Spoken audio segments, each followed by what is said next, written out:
जो कर रहे हैं वो उन्हीं की शक्ति से कर रहे हैं, करवा भी वही रहे हैं और ताकत सामर्थ्य भी वही दे रहे हैं। कभी किसी भी अच्छे विचार या अच्छी क्रिया में अपने को भूल कर भी करता मत मानना, तो बुरी क्रिया कभी होगी ही नहीं। बात पकड़ो। यदि अच्छी क्रियाओं के कर्ता आप बनोगे तो बुरी क्रियाओं से बच नहीं सकते। अगर अच्छी क्रियाओं को देख रहे हो कि प्रभु करा रहे, तो बुरी क्रियाओं का संकल्प ही नहीं उदय होगा। अहम गलित हो गया तो अहम में ही तो सारे विकार रहते हैं। हर समय प्रभु के सामने कृतज्ञ रहो। कितनी कृपा, क्या हमसे लेना है आपको, आप तो पूर्ण काम हो, हमें इतना दुलार कर रहे हो। बलिहारी प्रभु, वो बार बार मन उनके चरणों में लौटता रहता है। प्रभु का विधान सर्वज्ञता से पास हुआ है। वो खूब आगे की, पीछे की, मध्य की सब बात सोच करके उन्होंने आपके लिए विधान किया है। पहले से उन्होंने आपका उस समय मंगल विधान सुनिश्चित कर दिया है। कैसी भी परिस्थिति हो, कभी ऊबना मत, घबराना मत, अधीर मत होना और अपने भगवत विश्वास में कमी मत आने देना। कैसी भी परिस्थिति हो, यह जरूरी है। उबना मत। बहुत हो गया कष्ट सहते सहते, कितना सहूं, नहीं। ये अगर ऐसा आ रहा है तो भी आप भगवद आश्रित नहीं हुए। नहीं, ऐसा आ ही नहीं सकता। बड़ा आनंद आता है कष्ट में, बड़ा आनंद आता है। पूरा का पूरा मन, इंद्रियां केवल प्रभु में होती, क्योंकि कष्ट में कोई विषय की इच्छा तो होती नहीं किसी को भी। भारी पीड़ा है तो सब उसी में होती।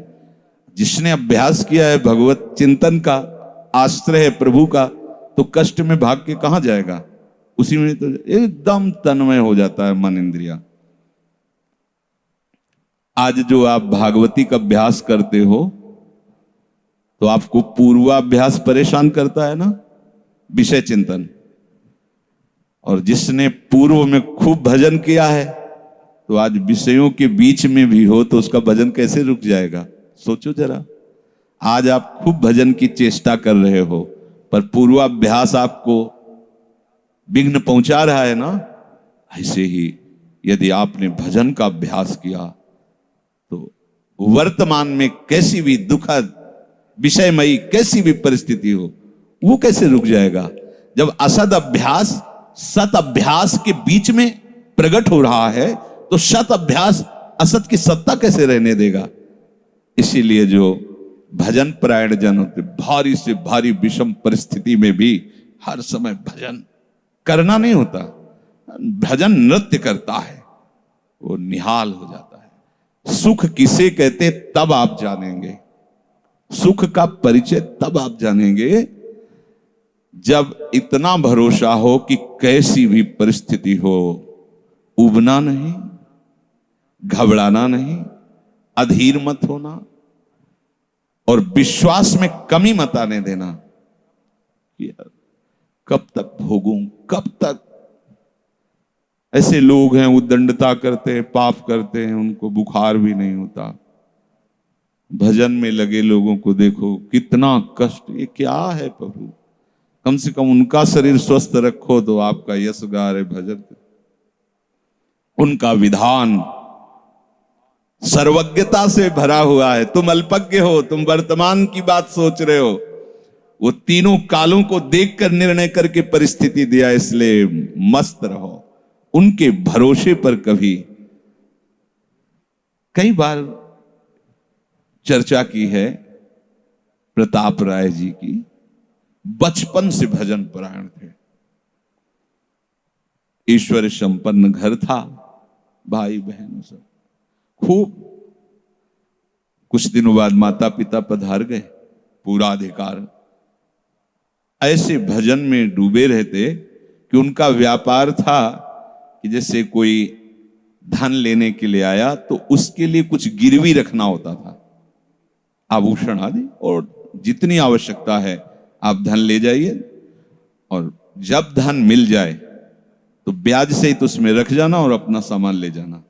एक बक्सा रखा रहता था और वो आप माला लिए हर समय भजन करते रहे। बड़े वास्तविक आंतरिक वृत्ति से प्रभु में लगे थे। पर उनकी कुल परंपरा का ये व्यापार था।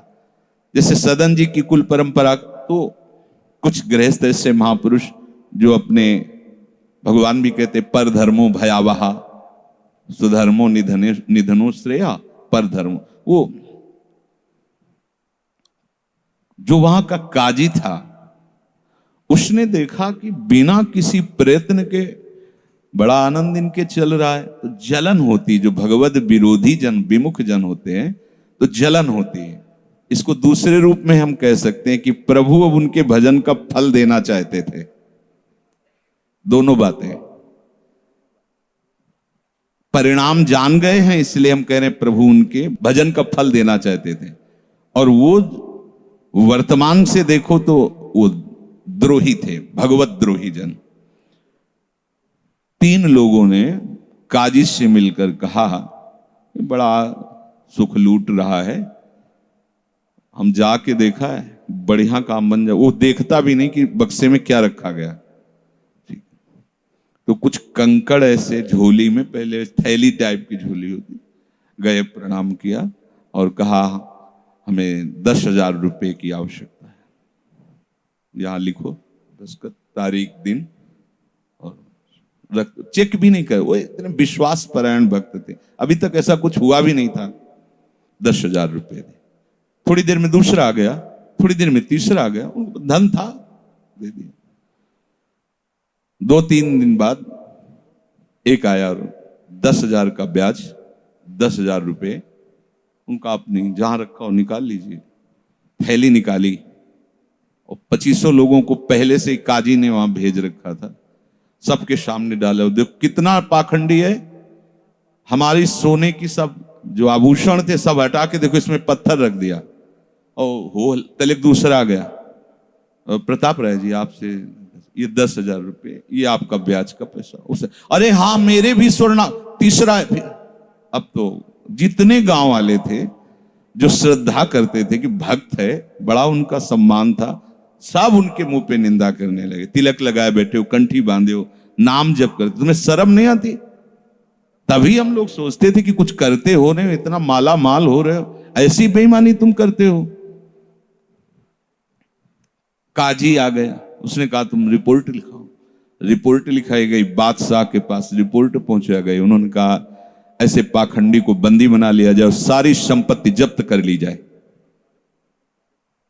प्रताप राय जी ने जब सुना, अवाक, मतलब पत्नी से कहा कि ठाकुर जी की सेवा में बाधा ना पहुंचे, तुम ठाकुर जी को लो, पीछे के मार्ग से निकल जाओ, कुछ भोग सामग्री आभूषण और ठाकुर जी को लेके चले जाओ। पत्नी ने ऐसा किया, साफ एक बर्तन भी नहीं रहने दिया और उनको हथकड़ी डाल करके जेल में पहुंचा दिया। सब लूट लिया, सब नष्ट भ्रष्ट कर दिया। अब आप देखते जाओ। जब वहां पहुंचे तो जो विरोधी जन थे तो उन्होंने कहा कि ठाकुर के बहुत से आभूषण, बड़ी महंगी मूर्ति इनकी ठाकुर की, इनकी पत्नी, उसको तो आपने बंदी नहीं बनाया। सरकारी सैनिकों ने खोज की तो अपने मायके चली गई थी, वहां से उनको बंदी बनाया। ठाकुर जी को ला करके जहां धन का स्टॉक था वहां रख दिया, आभूषण सब उनके, दोनों को एक जगह हथकड़ी बेड़ी डाल के वो ठाकुर जी से एकांत में जेल में कहने लगे कि ये सब लीला तो हमें बर्दाश्त है, लेकिन आप जो हमारे प्राणनाथ हैं, आपको बंद कर दिया गया, भोग नहीं लगेगा, आरती नहीं होगी, आपको शयन नहीं करे, ये हमसे बर्दाश्त नहीं होता। प्राण हमारे ले लो, हम आपकी सेवा के बिना नहीं रह सकते। मुझे ये जो कुछ किया इस तो बर्दाश्त है, पर आप हमारे पास नहीं, आपकी सेवा नहीं, और जीवन भर कुल परंपरा से आपकी सेवा होती, नाथ ये मुझसे बर्दाश्त नहीं होता। विकल होकर के रोए।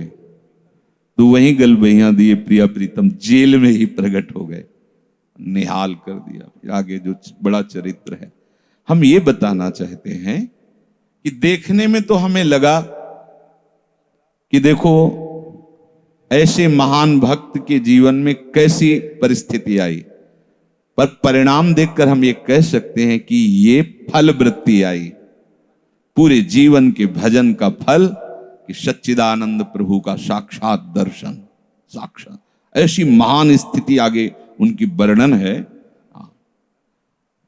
या कह रहे कि ऊबो मत, घबराओ मत, अधीर मत हो, विश्वास में कमी मत होने दो। अब प्रभु ने क्या देखा कि इसे ना संपत्ति के हरण का दुख है और ना इसे किसी सम्मान नष्ट का, पूरे जीवन भर सम्मानित रहे, गांव के सब भगत जी हैं, सब मिटिया मेट हो गया, इस बात का कोई दुख नहीं, केवल मेरी सेवा का सुख। आगे चरित्र में आता है फिर उन्होंने जो लीला की कि बादशाह चरणों में झुका, पूरी समाज के सामने उन तीनों ने स्वीकार किया मैंने कपट किया, फिर जय जयकार। ये तो उनके एक मिनट का काम होता है, ये उनका तिनके को ब्रह्मा बना देना, ब्रह्मा को तिनका बना देना, ये उनका तो खिलवाड़ होता है। इसलिए कभी विश्वास कम मत करना, क्योंकि ऐसी परिस्थिति आ सकती है कि आपको लगेगा कि अगर भगवान होता, मान लो वहीं थोड़ा सा नकारात्मक सोच कर ली जाए कि ऐसा क्या, जीवन भर आपसे प्यार करके भजन, इतनी भारी बेइज्जती, ऐसा ऐसा। भक्त अगर ऐसा चिंतन करता है तो शरणागति नहीं, क्योंकि शरणागति में विपरीत चिंतन की जगह नहीं होती, शरणागति में संशय नहीं होता। उसकी कृपा के असंख्य रूप हैं, वो आवश्यकता अनुसार जब जहां जैसे चाहेगी वैसा रूप रख लेगी। और आप शरणागत हैं तो आपके लिए अब कृपा के सिवा कोई दूसरा होगा नहीं। बैठा लिए हृदय में, आप प्रभु के शरणागत हैं, अब आप पर कृपा ही कृपा होगी। पर लिखा हुआ कि कृपा असंख्य रूप धारण कर सकती है, कोई भी रूप उसका हो सकता है। अब आदर करना, अब आपके जीवन में केवल कृपा होगी, शरणागत है पर उसका आदर करना। प्रभु के कृपा में, विधान में जो संदेह कर बैठता है, विरुद्ध चिंतन कर लेता है, तो उसको कृपा छोड़ती नहीं है, उसके लिए कृपा भयानक रूप धारण करती है और घेर करके उसको कृपा सिंधु से मिला देती है।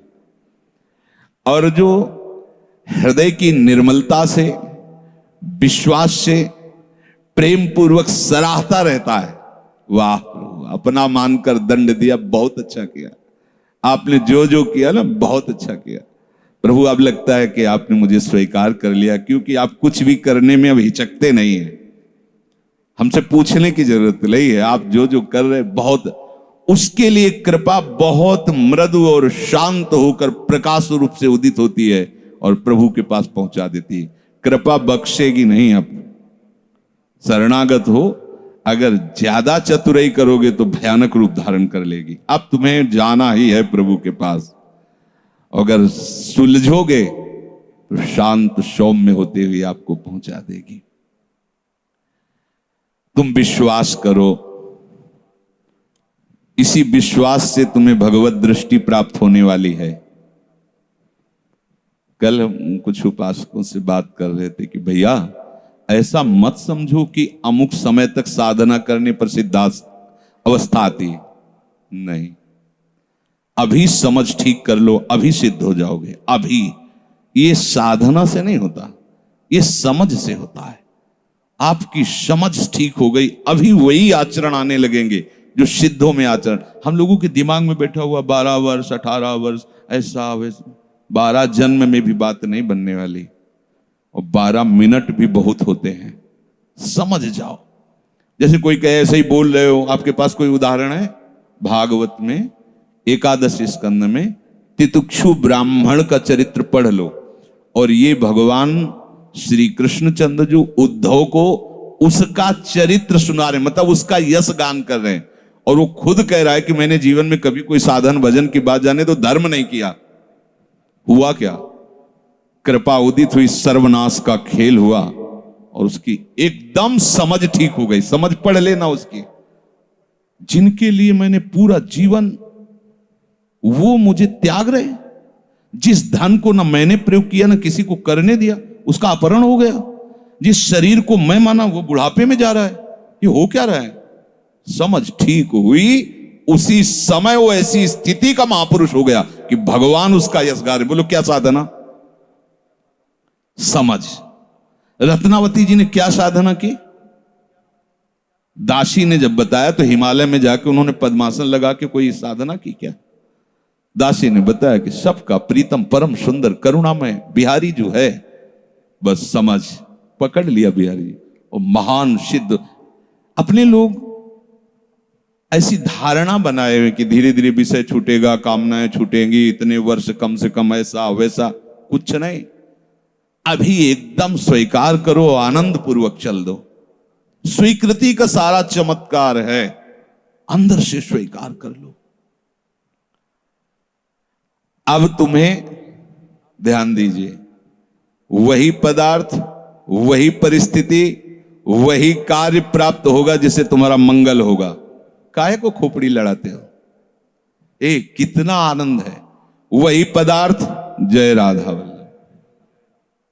जो गीता जी में वर्णन कर रहे थे कि यदि विषय का राग पूर्वक चिंतन किया जाए तो चिंतन मात्र से सर्वनाश हो जाता है, उसी के आगे श्लोक का वर्णन किया कि यदि राग द्वेष रहित होकर विषय का सेवन किया जाए तो हृदय की स्वच्छता, हृदय का प्रसाद, और प्रसादे सर्व दुखा नाम हानिरस्य उपजाति। बात पकड़ो। अब तुम्हें वही पदार्थ, वही क्रिया, वही सानिध्य मिलेगा जिससे तुम्हें मंगल में भगवान के दर्शन की योग्यता प्राप्त होगी। अच्छा बताओ, छोटा सा बच्चा जिसके पंख नहीं निकले वो क्या करेगा? शुद्ध शरणागति का स्वरूप अजात पक्षा यु मातरम खगा। तो आप शुद्ध शरणागति तो बनना चाहते हैं ना? उस बच्चे की योग्यता कितनी है? चे चे करके केवल मां की तरफ देखना, तो राधा राधा बोल के केवल लाडली जी की तरफ देखना हमारी। उस बच्चे पर यदि कोई प्रहार करने के लिए जीव आ रहा है तो माता पिता का कर्तव्य है, उससे तो पंख ही नहीं निकले तो अपना बचाव क्या करेगा? तो काम क्रोध लोभ आदि यदि आप पर आक्रमण कर रहे हैं तो आप बचाव कहां करने लायक हैं? तो आप इधर चे चे करके देखिए, राधा राधा राधा राधा राधा। और सही पूछो, जब ऐसी शरणागति आएगी तो आएंगे ही नहीं। वो भी भगवत प्रेरित आते हैं, भगवत प्रेरित। नहीं, देवर्षि नारद जी के हृदय में कहां काम था? पूरी लीला करके काम हार गया, और जब अहंकार आ गया तो छूट दे दी, तो देख लो क्या हो गया। समझना बस। सारी ये जो परमार्थ का खेल है ये सब समझ का है। आश्रय से जो भगवान कहते हैं कि बुद्धि योगम ददामिते, बस ये बुद्धि योग हो गया कि मस्त हो जाओगे। तेषाम सतति युक्तानाम भजताम प्रीति पूर्वकम ददामि बुद्धि योगम तम।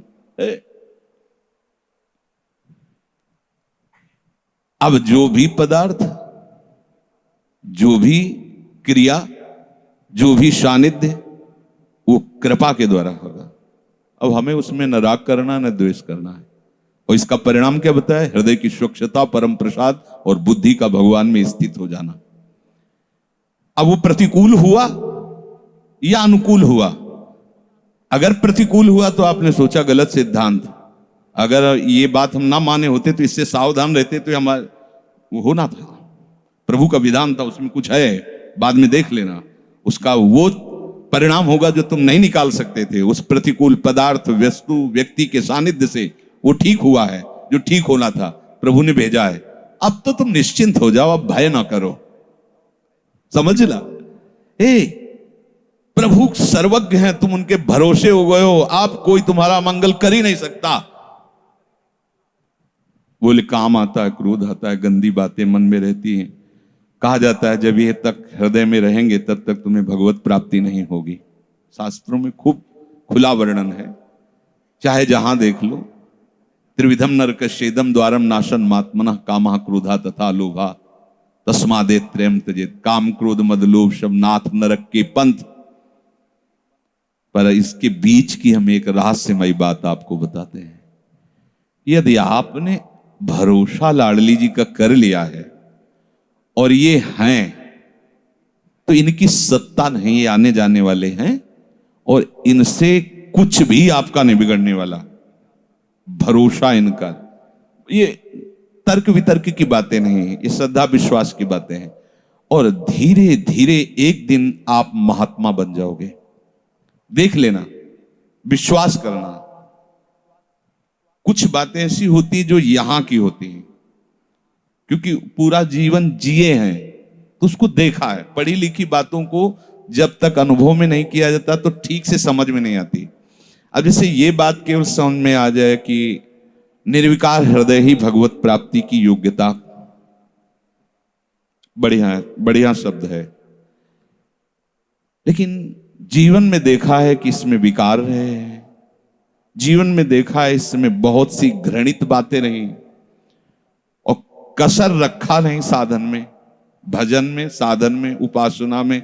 गुरु कृपा से छूट नहीं दी। जीवन हो गया 5 मिनट भी इसको छूट नहीं दी। हर समय जैसे दुश्मन पर सवार रहे। देखो बीमार हैं, बुखार, ये दुनिया का सब नाट, छूट नहीं है। अगर थोड़ी भी सांस है, चलने की हिम्मत है तो चलेंगे। ऐसा नहीं कि बीमार हूं पड़ा, नहीं, हिम्मत है तो बैठेंगे, चिंतन सब। पर विकार देखा है, काम भी देखा है, क्रोध भी देखा है, 20 वर्ष बाद भी ममता को भी देखा है। अब हम क्या करें? निराश होकर बैठ जाएं क्या? नहीं। तो भगवत प्राप्ति तो होगी नहीं। 20 वर्ष से चलते रहे, ममता भी देखा पीछे, काम भी देखा, क्रोध। अब क्या करें? बिल्कुल निराश मत होना। ये वो विधान चल रहा है जो आपको सच्ची शरणागति में पहुंचाएगा। पक्का, बिल्कुल, ये अनुभव की बात कह रहा हूं, इसमें कोई क्यों में करने की जरूरत नहीं। आपको निश्चित भगवत प्राप्ति होगी। काम क्रोध ये स्फुरित होते रहें तो भी आपको निश्चित भगवत प्राप्ति होगी, क्योंकि आपने आश्रय लिया है लाडली लाल का। इस पर किसी का तर्क नहीं चलेगा। जैसे कोई कहे, तुम्हारे कहने से होता है, पता नहीं तुम्हारी छाती का अनुभव गलत हो तो। ठीक वैसे ही विषयों का सेवन करने वाला सुग्रीव, ठीक वैसे ही मदांध बाली, वो नहीं जानता भगवान को। भगवान सुग्रीव नहीं जानता। हनुमान जी कहते हैं कि महापराक्रमी चक्रवर्ती सम्राट महाराज दशरथ जी के पुत्र भगवान श्री राम हैं। इनसे मित्रता कर लो तो तुम बाली के भय से क्या, कोई भी तुम्हें भयभीत नहीं, काल भी भयभीत नहीं कर सकता। हनुमान जी पर विशेष श्रद्धा और विश्वास सुग्रीव का था, बहुत प्रीत है। एक तरह से उनके मंत्री हित, जैसा वो आदेश करते थे वैसा। एक भक्त पर विशेष श्रद्धा ने प्रभु से मित्रता करवाई, सामने अग्नि को साक्षी करके। ये इसके सुग्रीव के लिए नहीं, अग्नि को साक्षी करवाया भगवान के लिए कि आप निर्वाह करना। हनुमान जी बहुत भक्त चतुर होता है। फिर भी वो कह रहा कि ये मार देंगे बाली को। हनुमान जी, कैसी बात करते हो, इन पर संशय करते हो? बोले नहीं, अगर ये हमारा संशय मिटा दे तो मैं भय रहित हो जाऊं। क्या? ये ताड़ के वृक्ष हैं, एक बाण में ही एक दुंदुभि राक्षस जो क्या था, उसकी अस्थियां और ताड़ को बेच दें तो मैं मान लूंगा कि बाली को मार सकते हैं। भगवान का अमोघ बाण, हा हा मेरे प्रीतम हो, ये भक्ति है। एक महान भागवत शरणागत करवा रहा है, एक महान भागवत, लेकिन वो अपनी हर बात में प्रभु को जब खरा देख लेता है, वो अपना कहीं खरा नहीं है। आप देखते जाओ, भगवान ने बाली का उद्धार किया। जब प्रभु का तीर उसके हृदय में धसा हुआ है, प्रभु को देखा तो हृदय प्रीति, मुख वचन कठोरा। भगवान की तरफ देखकर हृदय में तो अपार प्रीति का हो भाग्य, हो भाग्य। क्योंकि चलते समय उसकी पत्नी ने बता दिया था होश में, जो भगवान है वही है, दूसरा नहीं। उनका भगवान समदर्शी, मेरे से बैर क्यों करेंगे? कोई सुग्रीव इतना बड़ा भगत तो है नहीं, बचपन से जानने, दोनों भाई हैं, दोनों एक जैसे हैं, तो मैं बैरी हूं और वो प्यारा हो, ऐसा क्यों हो सकता है? वो तो समदर्शी है। जब भगवान ने बाण मारा तो यही प्रश्न किया, बोला चितई राम की ओरा, हृदय प्रीति मुख बचन कठोरा, बोला चितई मैं बैरी सुग्रीव प्यारा, कारण कवन। शब्द देखो, नाथ मैं मारा, मैं भी तो आपका हूं। नाथ शब्द दासत्व से, मैं भी तो आपका हूं, प्रभु मुझे मारा और इसको आपने प्यार किया, क्या खास बात थी? तो भगवान ने यही बताया कि तुमने सुन रखा था कि मेरी शरण में आ गया है, बस। अब आप देखो क्या नहीं है सुग्रीव के पास। और आगे उसी चरित्र के सर्वज्ञ लेखक गोस्वामी श्री तुलसीदास जी लिखते हैं कि जेहि अग बधेउ व्याध जिमि बाली, सोई सुकंठ पुनि कीन कुचाली। कुचाली शब्द, वही कुचाल की। इसकी व्याख्या नहीं करनी है, केवल समझना है। महाभागवत परम बंदनी विभीषण जी, सोई करतूती विभीषण केरी, सपन हो राम न तिंत जन अवगुण प्रभु मान न काऊ, दीन बंधु अति मृदुल स्वभाव, रहत न प्रभु चित चूक किए की, करत सुरत सैबार ये की। इसने मुझे अपना माना बस। और ये तो हरि का स्वभाव वर्णन किया। और लाडली जो हरि के वात्सल्य समुद्र की सार, वात्सल्य समुद्र सार। यहां तो नेक हो न रिसको भूल हो न हो सके। ये कभी हृदय में सोचना कि मेरा हृदय विकारी है, तो पहली गलती तो आपने हृदयेश्वर के नाम ही हृदय नहीं किया। और दूसरी बात, अब मुझे परवाह क्या है? जब उन्होंने कहा मैं तुम्हें पास कर दूंगा, तो मुझे परेशानी क्या है? ककारा भी लिखना नहीं आता, उन्होंने अच्छे से नंबर ऊपर रख दिए तो हमारा काम बन गया। तो हमें अपनी शरणागति पर कभी अविश्वास नहीं करना। हमें अपनी स्थिति को देखकर कभी अपने प्रभु पर प्रश्नवाचक चिन्ह नहीं लगाना, तो इसका परिणाम होगा भगवत प्राप्ति। बिल्कुल आप अच्छे से समझ लो, हमारी आपकी बुद्धि एक भुनगे की तरह है और यात्रा ऐसी कि गरुड़ भी नहीं पार कर सकते। जाना वहां है जहां गरुड़ भी नहीं पार कर सकते। चाहे जितना उड़ान उड़े, आकाश का ओर छोर नहीं। जहां भी जाएंगे आकाश मिलेगा, भुनगा कितना उड़ेगा। अब क्या करे? वो वहीं से पुकारे, वो उनको आने में देर नहीं है, उनको आने में। बस शांत हो जाओ, आश्रित हो जाओ, किसी अन्य का भरोसा नहीं। जो कुछ अन्य आपके हृदय में बचा है वो उनका कार्य है, वो सब सुधार लेंगे। बात मान लेना हमारी।